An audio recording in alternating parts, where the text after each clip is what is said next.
Let's do a fun and easy sketchbook exercise to explore different ways to mix colors. Because as if mixing colors wasn't complicated enough, there's more than one way to do it. Grab your watercolors and give them a spritz. Take a look at the colors that are in your palette. We want to select 2 or 3 secondary or tertiary colors, meaning not the primary, so not yellow, red, pink, or blue. I'm going to start with orange. I have an orange in my palette, and starting with a damp brush, tapping directly into the orange, I'm going to make an oval shape with this orange color. Then I'm going to wash my brush, put a little water in one of my mixing wells. Now I'm going to mix up a similar color to that using the primary colors. So for this, I'm going to take a yellow and a red or a pink and mix them together really well until I get an orange color. Then right next to that first one, I'm going to make another oval. At this point, you've probably mixed colors like this before, but now we're going to introduce a third way to mix colors that you may or may not have explored, and that is mixing the color right on the paper. Using those same 2 colors that you used to mix your first secondary color, for me that was a yellow and a red, I'm going to first grab some of that yellow, make my oval, I'm going to keep it nice and wet,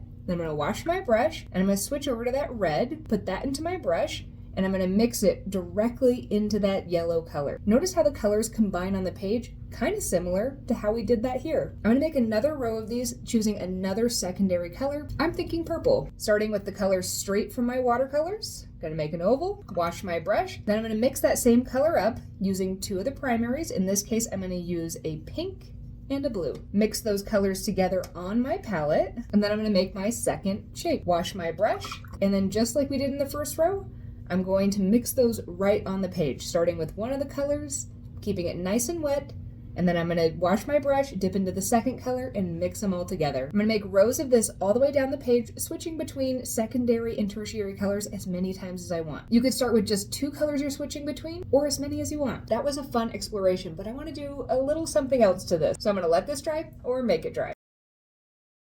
Once everything is nice and dry, I'm going to add in some pen details to this. You could do whatever you wanted inside of these. Doodle, draw little things, write little notes, do whatever sounds the most fun. When it comes to adding pen onto watercolor paper, if you're not planning to paint anything else on top and everything's nice and dry, you can use whatever pen you want. If you plan to paint on top of it, you do want to make sure that it is a waterproof pen. Also, while you're drawing in these, it's good to take note of how different each of these colors looks. Notice how different the color is that you can get directly from the palette versus what you can mix up.